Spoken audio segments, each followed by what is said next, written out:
चुनाव बंगाल में है, लेकिन इस बार दांव पर झारखंड की सियासत है। जंगल महल में इस बार मुकाबला टीएमसी वर्सेस बीजेपी नहीं, बल्कि झारखंड के दल भी यहां अपनी जमीन तलाश रहे हैं। आखिर क्यों पुरुलिया, बांकुड़ा और पश्चिमी मेदिनीपुर बंगाल में पॉलिटिकल हॉटस्पॉट बन गया है झारखंड के दलों के लिए, और कौन कितना मजबूत है, चलिए आपको आज समझाते हैं, वो भी आसान भाषा में।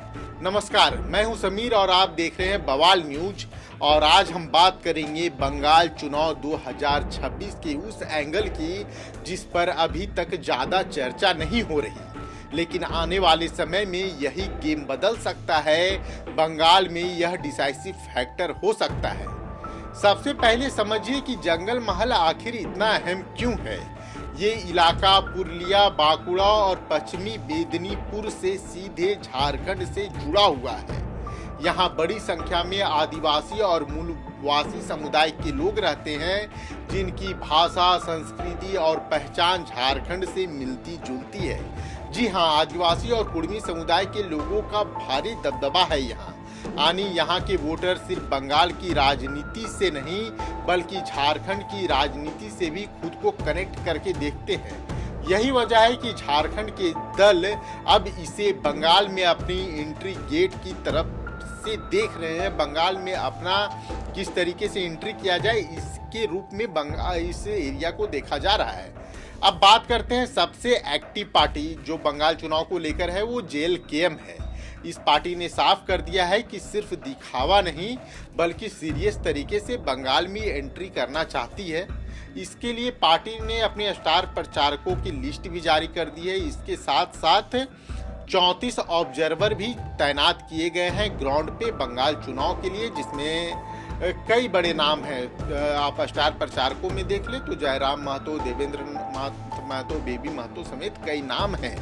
अब देखिए, इसमें ये है कि जेएलकेएम जो है सो लगभग 5 से 10 सीटों को टारगेट कर रही है। जयराम महतो लगातार सभा भी कर रहे हैं। अब बात जेएमएम की करते हैं, यानी झारखंड मुक्ति मोर्चा, झारखंड की सबसे बड़ी पार्टी।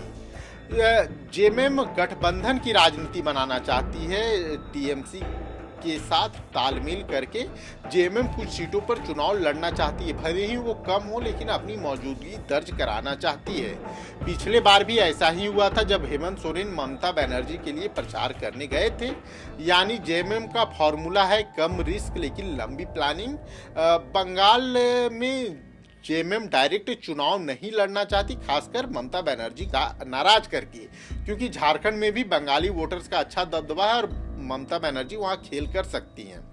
अब बात आजसू की करते हैं। आजसू भी बंगाल में किस्मत आजमा चुकी है। बगमुंडी सीट पर चुनाव लड़ा था, लेकिन जीत नहीं मिली थी। इस बार पार्टी नई रणनीति के साथ काम करना चाहती है और बीजेपी के साथ गठबंधन की चर्चा है। कहा जा रहा है बीजेपी आजसू के लिए एक सीट बंगाल में छोड़ सकती है। अगर ऐसा होता है तो आजसू को सीधा फायदा मिल पाएगा, लेकिन क्या बीजेपी वह सीट छोड़ेगी, यह अभी भी कह पाना बहुत मुश्किल है। अब सवाल यह है कि क्या ये दल सच में चुनाव जीत पाएंगे, या सिर्फ चुनाव जीतने की लड़ाई नहीं है, ये पॉलिटिकल एंट्री की लड़ाई है। जेएलकेएम अपनी पहचान बनाना चाहती है, जेएमएम गठबंधन की रणनीति को अपनाना चाहता है, वहां आजसू भी बीजेपी के सहारे वापसी करना चाहती है। जंगल महल एक बार फिर पॉलिटिकल एक्सपेरिमेंट का गढ़ बन गया है। तो क्या इस बार जंगल महल का चुनाव बंगाल की राजनीति बदल देगा, या फिर झारखंडी दलों के लिए यह शुरुआत भर रह जाएगा?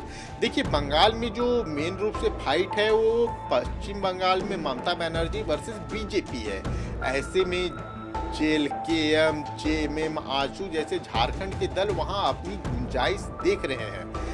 जयराम महतो लगातार वहाँ एक्टिव हैं। उन्होंने कुछ सभाएं भी की है और वो लगातार कह रहे हैं कि इस बार हम वहाँ चुनाव जीतने जाएंगे। उन्होंने स्टार प्रचारकों की सूची भी जारी की है, जिसमें बेबी महतो, देवेंद्र नाथ महतो, खुद जयराम महतो समेत कई बड़े नेता हैं। प्रकाश कुमार भी हैं जो जेएमएम से मेयर पद का चुनाव लड़ चुके हैं, और टीएमसी के कुछ नेता भी जेएलकेएम के साथ जुड़ रहे हैं। इसमें एक बड़ा सवाल यह भी है, क्या कोई करिश्मा जयराम वहां कर पाएंगे? अगर आपको हमारा यह वीडियो पसंद आया हो तो चैनल को लाइक, शेयर एंड सब्सक्राइब जरूर कीजिएगा। धन्यवाद। जोहार।